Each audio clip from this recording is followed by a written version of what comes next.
I'm not going to have like an open statement. I'm not going to do that here. Like, hey, well, I really enjoyed this. It was fun. So I'll ask. So what are you all talking about in these meetings? Well, I mean, it's been good. This last few days, just kind of getting a big picture perspective, through the eyes of ACC, the different schools. There's obviously a lot of changes, and upcoming potential changes.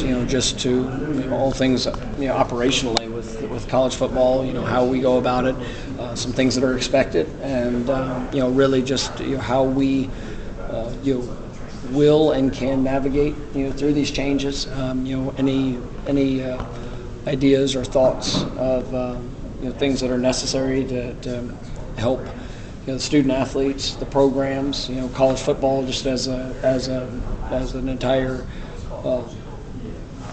entity of just trying to push it forward and making sure that we're seeing the growth of student athletes to getting degrees, of making sure that we're representing the programs, the universities the right way, and then continuing to build the brand of the ACC and all things that we're doing. So it's a wide range, big spectrum, a lot of different conversations and opinions, and I thought it was a good couple days of meetings.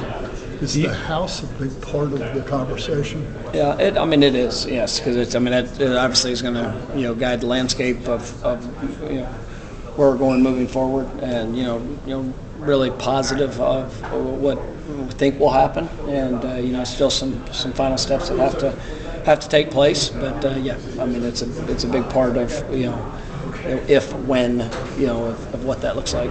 Do you have an opinion on like portal window? Like, because I've heard some buzz about maybe a late spring one instead. I mean that I was, as a AFCA in January had a unanimous vote that for a January window, but I think it's critical for there to be one window as really for everybody. I mean, for student athletes, for programs, when that is, I think we all have a willingness, a flexibility for what is best, and when you look at players being able to get into classes, when you look at what it is for schools, when you look at best timing, you look at players being able to go through and continue to track towards getting degrees and being able to matriculate that. I think there is a little bit of flexibility when it comes to the coach's perspective of when that timing is, and really probably some leeway on that end, but really trying to have a focus on the one window. Yeah.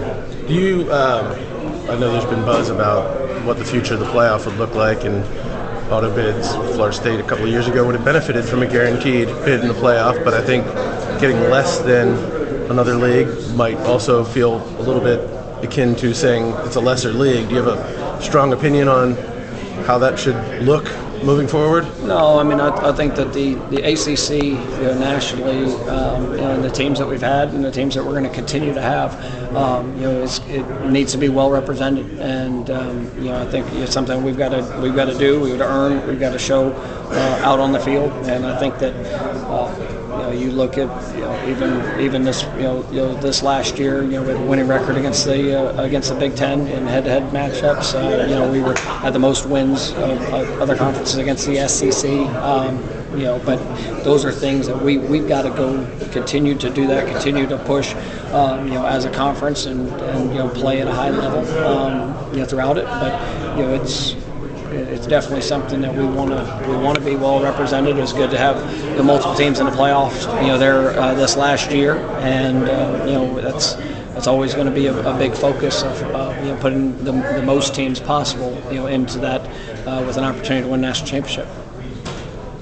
You got the summer enrollees. When will they arrive, or have they arrived? So, I mean, there'll be some guys that are coming in, as they're getting moved into Tallahassee. But we have our summer workouts that will begin. They're officially the week of Memorial Day that week, and so we'll have the newcomers from high schools and some of the transfer guys that will be coming in. Might get moved in before that, but that's when we'll be pointing to our official begin.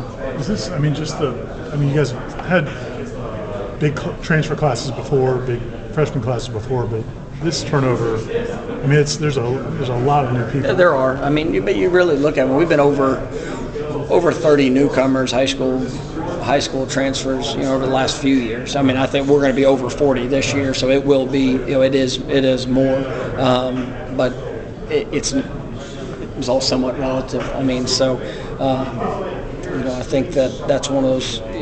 I think we're 35, 34, 35. In prior years, this year will be in the lower 40s. But I mean, it's going to be, it's still significant. But it's been significant over the years, and we've seen that have great dividends, in teams that we've been able to put out there. And obviously, if you saw this last year, there's some challenges that were there.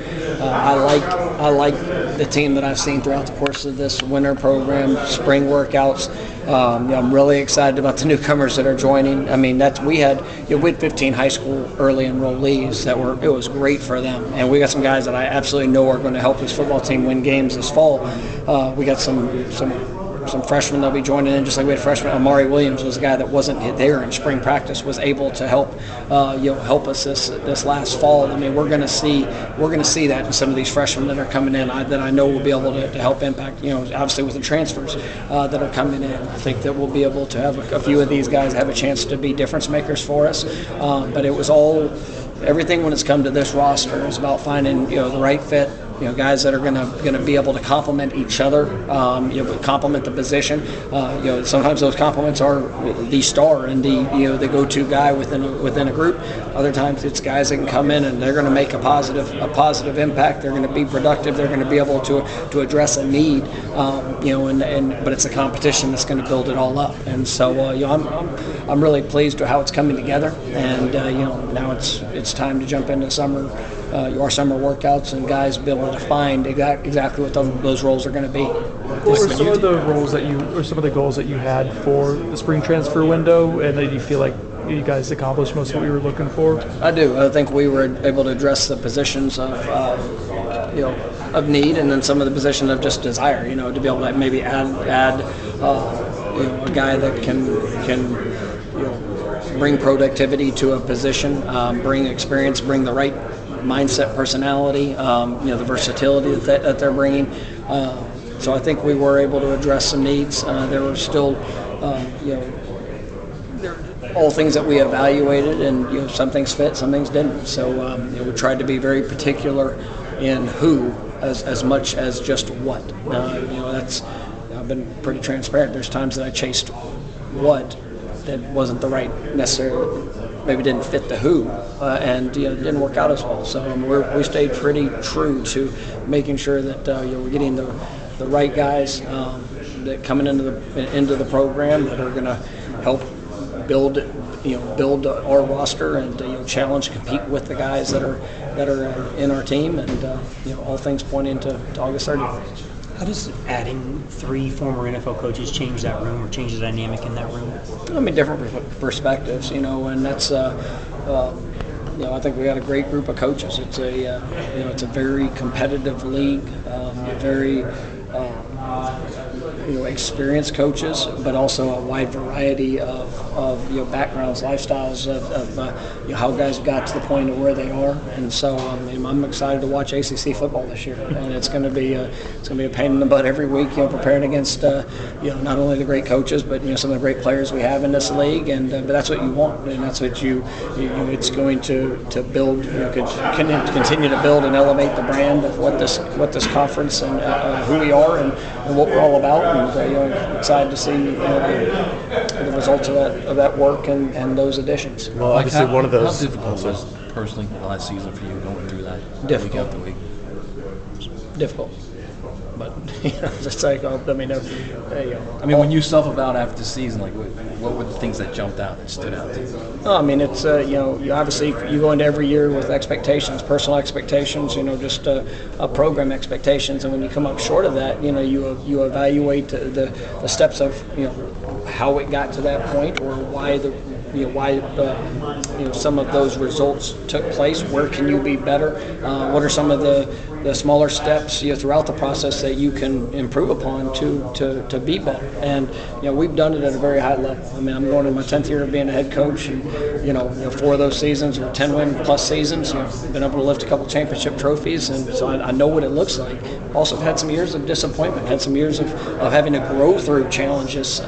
Some that we could control, some that we couldn't control, and obviously last year was a disappointing season. So it was continued self-evaluation, making sure that the positions, the people, the leaders, all things that are in place that are going to push our program to where it needs to be. And I'm very confident in that. Bill O'Brien says you have a unique player in Kestel. What have you seen from him? I've been very excited about Tommy and what he's brought into the program. And you can watch him over the last few years, and you see the ability. I mean, as a passer, as a runner, but what you don't see and what you don't feel just watching a guy on TV is the impact within a room. And I think that's probably been my favorite quality of his is he ignites a football field. He ignites not just one side of the ball, offensively, defensively, special teams. He has got such a connective personality to those that he's around, and he's willing to pour into others, and that's it. He's been really impressive when it comes to that, and he's not just sitting there and talking about it. He's putting in the work and trying to uphold a standard of what we want this team to be, and so that's one of the things I've been most impressed with. But he's got all the ability and very talented. Is it fair to say you guys lacked some of that last year? Lacked a guy that could do that, that could be it and show it and rally guys and push guys. That was obviously we didn't. From all levels, we were all accountable to what the results were. Head coach, coordinators, position coaches, players. All of us. We did not respond throughout the course of the season in a way that allowed us to achieve the success that we all desired. So, yes, we lacked it. Gavin Sawchuk, I know you guys put out a statement, or I think you guys put out a statement about him. What is it about him as a running back just that can help that room? Why did you feel like you needed somebody, or was it? We really. It was. I think I was asked the question. Maybe ending spring, just if there was a possibility, and it had to be the right fit in that room because I like the ability. I think we got young talent. I think we've got guys that have a diversity of skill sets. But if we could bring somebody that possessed that total package, and make the room and continue to elevate the room, that's something that we were gonna look at. And really, Gavin, he's a home run hitter. He's a guy that has shown 10-600 meter speed there in high school. A guy that has shown being able to get an open field and score from distance, catches the ball to the backfield. Probably the most improved throughout his playing career is playing without the ball as protector. And then when you talk to any person that's been around coaches at his previous institution, known as high school coach for a very long time. One of the best human beings and workers that was on that team. And so you get to add that type of a person with ability. It's an exciting combination. And you look at last year. I'm so fired up about the running backs that we have. Last year we lost 3 of our top 4 running backs. For significant portions. Some 2 of them for basically the season. 1 for a lot of games. And so to be able to get those guys back and what that's going to bring to the room. The multiplicity of things that we can do and how those guys can impact, and still you'll see the young talented backs grow, and they've got to go do it, and we can all want it for them, but they've got to go get the job done. But I like the competitiveness in that room.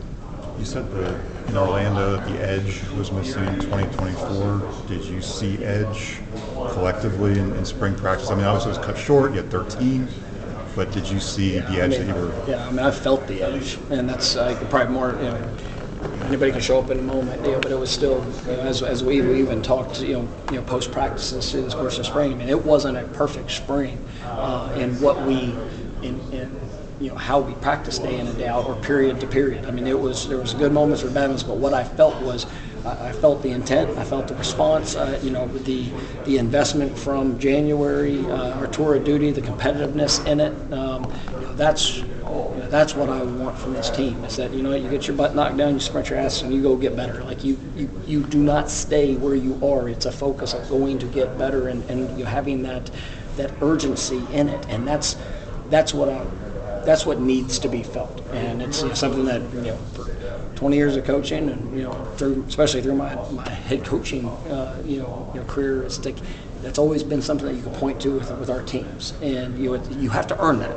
And every team will talk about it, of what they desire, but it actually has to show up. And I did feel that. And this was not a team that, you know, this spring we had to do a ton of leadership training and leadership development. You show up and you pour into each other, and you talk about those characteristics of leadership. You're willing to have the one-on-one conversations, but it's not. I felt leadership. I saw growth. I saw development.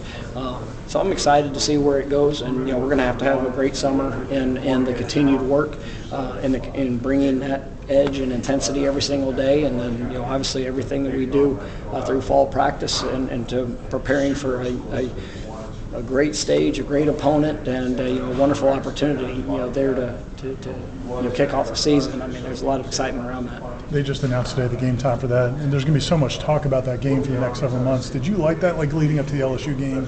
Do you like having that kind of a big opener, or would you rather maybe not? I mean, it's a great opener for us. I mean, and you know, college football is different. You know, you kick off, and I mean, every you know, snap matters. Every you know everything that you do. I mean, that first game, you have to be ready. And you know, I think over the years, you know, our guys have shown in their preparation that you know, the importance of the opener, and you know, I see nothing different, you know, going into this year, but, you know, just a continued excitement for us to put our best foot forward. And, you know, as we talked about earlier, there's some new faces, you know, guys that were younger on our team that have really pushed themselves to, you know, have a position of impact and influence within their position groups inside the ball. But you know, I'm really looking forward to you know, just knowing what's ahead. You know, just that daily sense of urgency for every play, every meeting, the walkthroughs. I mean, every bit of it. And you know, but you know, I would expect no different if it was, you're playing, you know, a different opponent. But this is, you know, it's definitely a privilege to be able to be on this stage, that game, full capacity, Doak Campbell Stadium. I mean, that's college football. So. Will Jason Jenkins be available for the start of the season? You know, we'll see. I mean, that's going to be something that you know, he is progressing really well. You know, in his rehab, I've really never gotten into what that was. I'm not going to, but I mean, he's, you know, to say ahead of schedule, I feel very good about where he is. So excited to see where that goes throughout the course of the summer, fall camp. You know, and then, you know, we'll see where he's at. You and Gus obviously go so far back, but as the spring went on, like, did you guys find yourselves walking away from practice seeing what you saw the same way in terms of players? And yeah, I mean, it's, you know, I think that's you know, Coach Malzahn is, you know, I mean, he's as good as there is, and so like to be able to have him and, you know, his perspective, you know, the things that he wanted to get accomplished.